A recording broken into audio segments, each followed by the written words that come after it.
में हल से टकराने पर वो फूटा।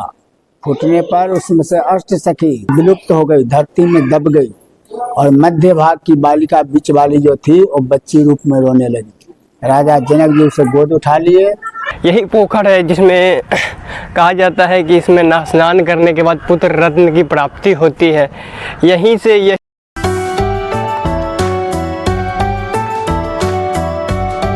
Hello guys, good morning, welcome to my new blog. कैसे हो आप लोग? तो आज का ब्लॉग हम सीधा स्टार्ट कर रहे हैं सीतामढ़ी के पुनौरा धाम से, माँ जानकी का जन्म स्थली पुनौरा धाम से। तो बहुत सारा ब्लॉग तो मेरा देखेंगे, बिहार के हर जगह का ब्लॉग कवर किए थे। तो अभी हम आ गए हैं सीतामढ़ी के पुनौरा धाम में।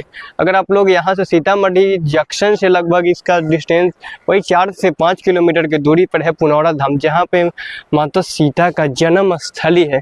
तो हम लोग अभी आ गए हैं यहाँ पे। आज का ब्लॉग हम यहीं से स्टार्ट करने वाले सीतामढ़ी के पुनौरा धाम से, क्योंकि बहुत सारा जगह तो बिहार के हर एक जगह पे कवर किए थे, वीडियो शूट किए, लेकिन आज का ब्लॉग मेरा कुछ खास होने वाला है क्योंकि सीता मैया का जन्म स्थली है।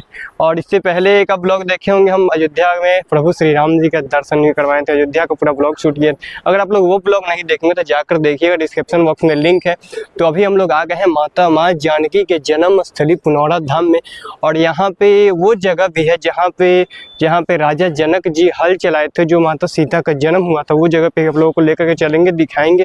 जो भी लोग चैनल पे उन्हें सब्सक्राइब जरूर कर लीजिएगा, ताकि नए नए ब्लॉग का अपडेट आप लोगों को मिलते रहेगा। बिहार के रामायण से जुड़ा हुआ हर उस जगह को हम कवर किए हैं और करते जा रहे हैं धीरे धीरे। जो भी लोग चैनल पर नहीं है सब्सक्राइब जरूर कर लिए। चलिए वीडियो को पूरा जरूर देखिएगा, ताकि आप लोगों को पता चल सके कि हाँ, माता सीता का, जनक जी का घर तो जनकपुर में है, लेकिन उनका जन्म यहाँ सीतामढ़ी के पुनौरा धाम में ही क्यों हुआ, और हल चलाने से कैसे हुआ, हल चलाने से क्यों हुआ, कैसे हुआ, सारा कुछ आप लोगों को एक जानकारी पंडित जी के द्वारा मिलेगा आप लोगों को। तो वीडियो में बने रहिएगा, पूरा जरूर देखिएगा, ताकि आप लोगों को एक जानकारी आप लोगों को मिलेगा जरूर।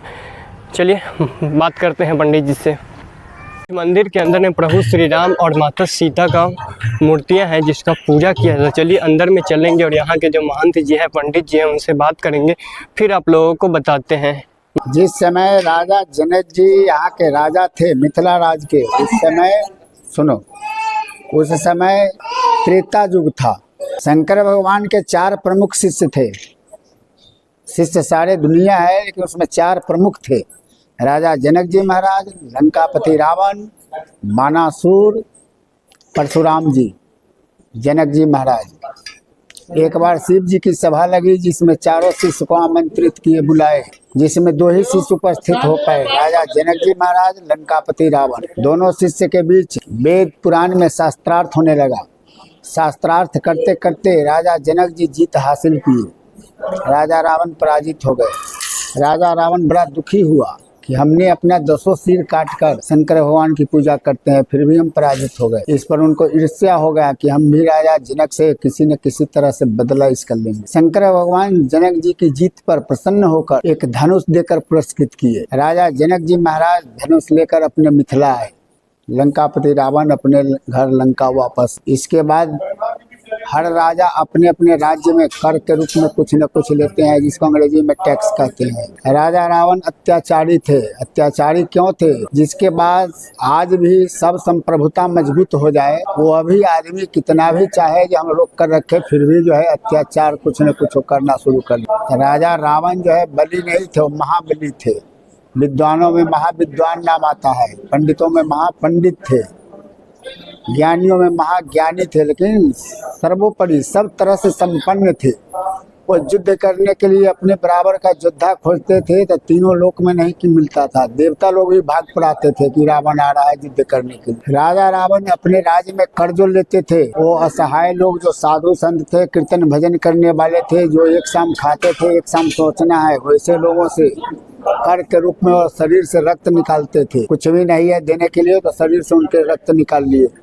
वो कलश में कहिए, घड़ा में कहिए, मटका कहिए, उसको उसमें जमा होता था। जमा करते करते जब कलश भर गया, तो तहसीलदार ने रावण के पास जमा कर दिया। जमा करने पर रावण ने हर्षित, यानी बहुत हर्षित हुआ, यानी बहुत खुशी हुआ।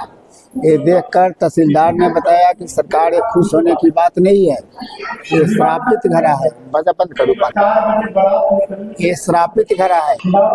रक्त भरा देखकर रावण बड़ा हर्षित यानी बहुत खुशी हुआ। इस पर तहसीलदार ने बताया कि सरकार ये खुश होने की बात नहीं है, श्रापित घड़ा है। क्या श्रापित है, रावण ने पूछे। इस पर तहसीलदार ने बताया कि जिन जिन लोगों से, जिन जिन साधु संतों से हमने शरीर से रक्त निकाले हैं, वो आंसू गिरा कर कहें कि इसी रक्त से रावण विनाश हो जाएगा। रावण खुद ही विद्वान थे, पंडितों में महापंडित थे। वो समझ गए कि साधु संतों की वाणी खाली नहीं जाएगी, वो जो है हमें भविष्य में भुगतना पड़ेगा। ये सोचकर उनके में भाव उपजा कि अगर राजा जनक के राज में इस घड़ा को गरबा देते हैं, श्रापित घड़ा है, तो राजा रावण विनाश हो जाएगा। हम अलग से अलग देख लेंगे कि राजा जनक विनाश हो जाएगा। उन्होंने जगह का चुनाव किया कि कहाँ पर हम इस घड़ा को गरबा। ये जानकी जन्म स्थली पुनौरा धाम जो है, इसके पीछे आप जाइएगा तो सीता कुंड के नाम से सीता कुंड है। वहाँ पर कथा के मुताबिक समतल भूमि था, वहाँ पर उस घड़ा को गरबा दिए। गरबाने के बाद मिथिला में पानी पड़ना, बारिश होना बंद हो गया। लोग रास्ता देखने लगे, अब बारिश होगी, अब बारिश होगी। देखते देखते प्रतीक्षा करते करते 12 वर्ष समय निकल गया। राजा जनक जी के पास मिथिला राज के सारे प्रजा एकत्र होकर के दरबार पहुँचे जनकपुर, और उसके कहे कि महाराज हम लोगों में क्या कमी है कि अपने मिथिला में बारिश नहीं हो रहा है, इसके लिए कोई आप लोग रास्ता निकालिए। राजा जनक जी खुद ही परेशान थे कि हमारे राज्य में बारिश नहीं हो रहा है। इन लोगों के आग्रह पर वो बड़े बड़े ज्योतिष विद्या जानने वाले पंडितों को बुलाए और कहे कि हम में क्या कमी है जो हमारे मिथिला में बारिश नहीं हो रहा है, इसके लिए आप लोग अपने ज्योतिष विद्या के द्वारा कुछ जो है रास्ता बताइए। बड़े बड़े ज्योतिष विद्या जानने वाले पंडितों ने बताए कि राजा जनक जी अगर अपने हाथों से स्वयं हल चलावेंगे तो वर्षा होने की संभावना है। राजा जनक जी कहे कि सिद्ध करके जगह बताइए कि कहाँ पर हम हल चलावेंगे ताकि वर्षा हो। राजा जनक जी के राज्य मिथिला राज्य की चौहद्दी विष्णु पुराण में इसका वर्णन आया है कि उत्तर में हिमालय, दक्षिण में गंगा, पूरब में कोसी नदी, पश्चिम में नारायणी गंडकी नदी। 64 कोस चौड़ा, 96 कोस लंबा इसका क्षेत्रफल था मिथिला राज्य का। सिद्ध करके जगह बताना था कि कहाँ पर हम हल चलावे ताकि वर्षा हो। उसमें आया कि पुण्यारण्य वन जंगल। अभी हम लोग वर्तमान जानकी जन्मभूमि पर जो खड़े हैं, ये इसका नाम उस समय था पुण्यारण्य वन जंगल। पुण्य यानी पुण्य होता है, अरण्य मीन्स जंगल, वन होता है। ये पुण्य का जंगल माना जाता है। विष्णु पुराण के अनुसार लगभग ये भाग मध्य भाग माना गया है, लगभग बीच, मिथिला राज की बीच भाग माना। उसमें आया कि पुण्यारण्य वन जंगल में अगर राजा जनक जी हल चलावेंगे तो वर्षा होने की संभावना। हमारे मिथिला में जितने भी कोई यज्ञ करते हैं, एकादशी करे, कोई पर्व त्योहार करे, तो थोड़ा सा अन्न जिसके पास जैसा समर्थ है वैसा जो है पंडितों को दान में देते हैं। जिसके पास कुछ भी शक्ति नहीं है वो कम से कम थोड़ा 250 ग्राम चावल, थोड़ा द्रव्य रखकर सारे परिवार उसको छू लेते हैं और ब्राह्मण को दान के रूप में दे देते हैं।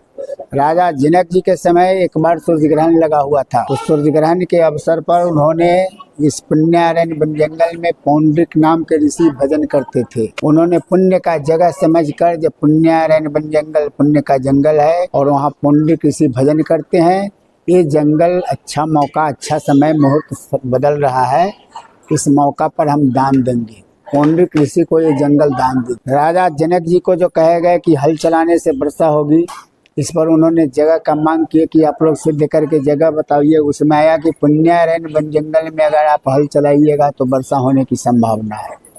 राजा जनक जी कहे कि वह जंगल तो हमने दान दे दिए हुए हैं, हमारे अधिकार क्षेत्र से अलग है, वहाँ कैसे हम हल चलावेंगे। कुछ साधु संतों ने सलाह दिए कि चलकर पौंड्रिक ऋषि से पूछा जाए। राजा जनक जी महाराज कुछ साधु संतों प्रजा के साथ यहाँ आए, पौंड्रिक ऋषि से मिले। मिलने के बाद सारी समस्या बताए। पौंड्रिक ऋषि कहे कि प्रजा के भलाई के लिए आपको जो भी करना है आप स्वतंत्र हैं, हल चला सकते। वो चले गए फिर जनकपुर से वापस जब हल चलाने के लिए तैयार करके जब चले तो विष्णु पुराण के अनुसार 88,000 साधु संत जो है प्रजा उनके पीछे लग गए कि हमारे राजा हल चलाने चल रहे हैं। बाजार में एक मंदिर है जानकी स्थान के नाम से, आप देखिएगा वहाँ पर उन्होंने 88,000 लोगों का रुकने का, रात्रि विश्राम का जगह बने, घास फूस के घर, जिसको हम लोग मिथिला में मड़ई बोलते हैं। वहाँ पर उन्होंने विश्राम का जगह बनाकर, और यहाँ से लगभग 5 से 6 किलोमीटर उत्तर दिशा में बैरिया है। जिसका अभी नाम जो है हलेश्वर स्थान के नाम से प्रसिद्ध हो गया है। वहाँ बैर का जंगल उस समय ज़्यादा था, इसलिए वहाँ बैरिया नाम। वहाँ पर उन्होंने जा कर के और हल चलाने से पहले हलेष्टि यज्ञ किए और महादेव जी की शिवलिंग अपने हाथों से स्थापना किए और वहीं से हल चलाना शुरू। हल चलाते हुए पीछे सीता कुंड के पास पुण्यारण्य वन जंगल में आए तो यहाँ जो है उस रावण के द्वारा जो घड़ा गाड़ा गया था, वो घड़ा में हल से टकराने पर वो फूटा। फूटने पर उसमें से अष्ट सखी दिव्य सिंहासन सहित निकली। ये देखकर राजा जनक जी महाराज ने स्तुति किए हुए हैं, भाई प्रगट कुमारी भूमि बिदारी जगुत्तारी भयहारी। स्तुति करने पर उसमें से 7 विलुप्त हो गई, धरती में दब गई और मध्य भाग की बालिका बीच वाली जो थी वो बच्ची रूप में रोने लगी। राजा जनक जी उसे गोद उठा लिए। गोद उठाने के बाद बारिश शुरू हो गया। राजा जनक जी सोचे कि यह भूमि हमने दान दी है, ये अधिकार क्षेत्र से हमें अलग है, ये पौंड्रिक ऋषि को दान दिए हुए हैं, यहाँ जो कुछ मिलता है उस पर हक जो है पौंड्रिक ऋषि का बनता है। उन्होंने उस बच्ची को लेकर पौंड्रिक ऋषि के गोद में डाल दिया कि सरकार ये भूमि हम आपको दान दिए हुए हैं, ये आपका बच्ची हुआ। पौंड्रिक ऋषि कहे कि आप राजा हैं, हम संत हैं, हम इसका पालन पोषण नहीं कर पाएंगे, कर भी लेंगे तो भविष्य में कलंकित हो जाएंगे। आप राजा हैं, आप संतान के रूप में इसे स्वीकार कीजिए। राजा जनक जी के गोद में पौंड्रिक ऋषि ने उस बच्ची को डाल दिए और यहाँ नाम रख दिया उनका जनक पुत्री जान। उस समय से और बारिश तेज हो गया, देवता लोग फूलों का वर्षा करने लगे। पवित्र जगह समझकर उस कुंड के पास लोग जो है वहाँ से मिट्टी उठाने लगे कि यहाँ से शक्तिशाली बच्ची जन्म ली है, जिसके प्रभाव से वर्षा होने लगा है। मिट्टी उठाते उठाते वो गड्ढा हो गया, जिसको तालाब के रूप में आप देख रहे हैं। वर्षा से बचने के लिए चले गए जानकी स्थान मंदिर जहाँ पर है, वहाँ पर जो घास फूस के घर बनाया गया था मड़ई, वहाँ पर वो जाकर रुके, वर्षा से बच। वर्षा जो है 6 दिन तक होते रह गया। हमारे मिथिला में बच्चा बच्ची जब जन्म लेता है तो 6 दिन पर उसका छठी मनाया जाता है और धर्म शास्त्र के अनुसार बच्चा बच्ची जब जन्म लेता है तो नामकरण भी छठी के रोज ही होता। वहाँ ले गए, वर्षा से बचे, छठी के रोज छठी मनाए और धर्मशास्त्र के अनुसार वहाँ छठी के रोज नामकरण किया गया। नामकरण वहाँ नारद जी ने नाम रखे सीता। सीता क्यों रखे? हल जो हम लोग चलाते हैं उसके अग्रभाग में लोहे का फाल होता है, जिससे मिट्टी हम कोड़ते हैं, उसको सीत बोलते हैं। और मिट्टी जो कोड़ते हैं उसे सिराउर कहते हैं, गड्ढा कहते हैं, क्षेत्रीय भाषा अलग अलग है। दोनों को मिलाने से सीता बनता है, इसीलिए वहाँ उनका नाम सीता पड़ा। ये नाम नारद जी का रखा हुआ है। सीता रखे और घास फूस के घर जो था मड़ई, इसलिए जगह का नाम पड़ गया सीता मड़ई, जिसको हम लोग सीतामढ़ी बोलते हैं। अभी जो हमारे पीछे आप लोग जो पुनौरा धाम का जो नदी देख रहे हैं, यही नदी में है, यही पोखर है जिसमें कहा जाता है कि इसमें स्नान करने के बाद पुत्र रत्न की प्राप्ति होती है।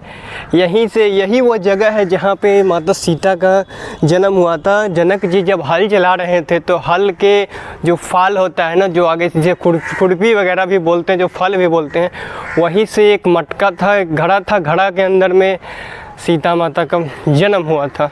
जैसे आप लोग वीडियो में देखेंगे, हम पंडित जी टोटली A to Z बताए ही हैं आप लोगों को। तो बताइएगा ज़रूर कमेंट करके वीडियो कैसा लगा।